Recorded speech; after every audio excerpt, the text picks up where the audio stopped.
নমস্কার বন্ধুরা, মঞ্জু কিচেনে আপনাদের সকলকে জানাই স্বাগত। আজকে কোনো ছাদ ছাড়া আপনাদের নরম তুলতুলে জালিদার চিতল পিঠে করে দেখাবো। আপনারা পুরো ভিডিওটা দেখতে থাকুন। আশা করি আজকের ভিডিওটাও কিন্তু আপনাদের খুব ভালো লাগবে। তো চলুন রেসিপিটা শুরু করা যাক। এখানে আমি 2 বাটি আতপ চালের গুঁড়ো নিয়ে নিচ্ছি।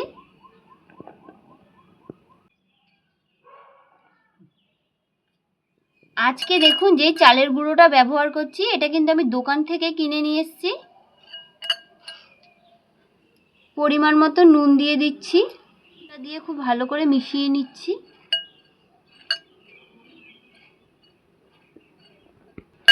এখন আমি উষ্ণ গরম জল দিয়ে দিচ্ছি, অল্প অল্প দিয়ে মেখে নিচ্ছি।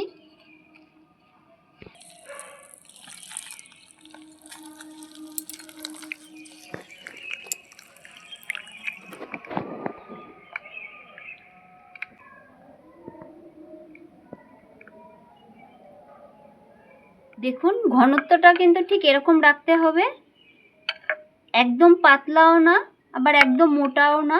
এই দেখুন পেছনে বেশ সুন্দর কিন্তু একটা লেয়ার পড়েছে। এই দেখুন ঠিক এরকম রাখতে হবে। এখন আমি 10 মিনিটের জন্য ঢেকে রেখে দিচ্ছি।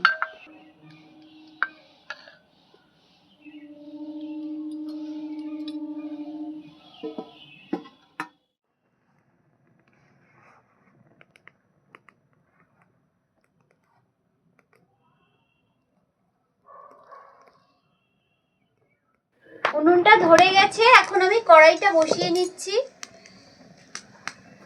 কড়াইটা খুব ভালো করে গরম করে নিতে হবে। ঢাকাটা আমি খুলে নিচ্ছি। হাফ চামচ দিয়ে দিচ্ছি বেকিং পাউডার। খুব ভালো করে এখন মিশিয়ে নেব। বেগুনের পেছন অংশটা কেটে নিয়েছি, এখন তেল দিয়ে আমি কড়াইতে লাগিয়ে নেব। কড়াইটা কিন্তু আমি খুব ভালো করে গরম করে নিয়েছি। এখন তেল দিয়ে দিচ্ছি। এক হাতে আমি দিয়ে দিচ্ছি।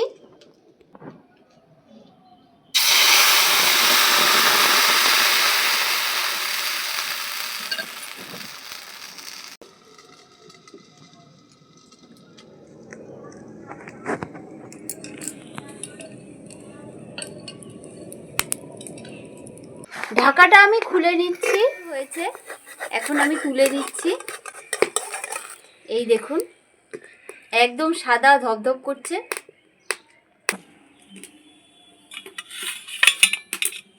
কড়াইতে খুব ভালো করে গরম করে নিয়েছি। এখন আমি চালের ব্যাটারটা দিয়ে দিচ্ছি।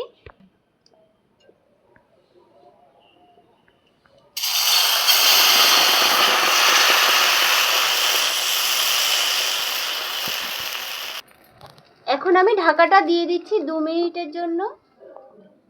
এই সময় কিন্তু আগুনটা একটু কমিয়ে দিতে হয়, না হলে পিঠেটা পুড়ে যাবে, ভেতরে সেদ্ধ হবে না।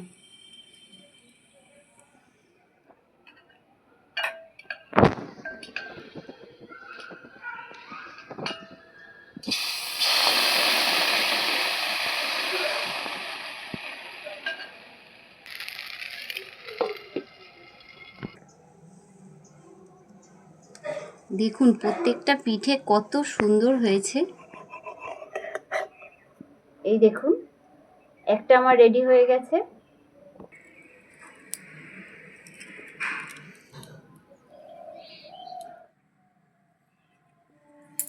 দেখুন পিঠেগুলো আমার রেডি হয়ে গেছে। এই দেখুন কতটা নরম হয়েছে।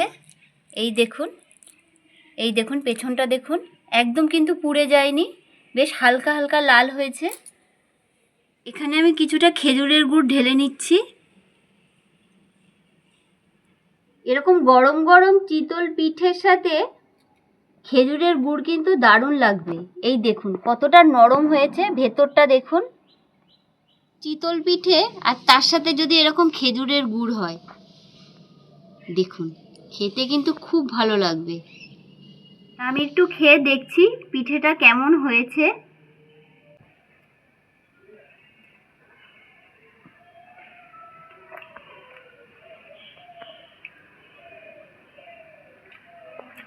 দারুণ হয়েছে, দারুণ।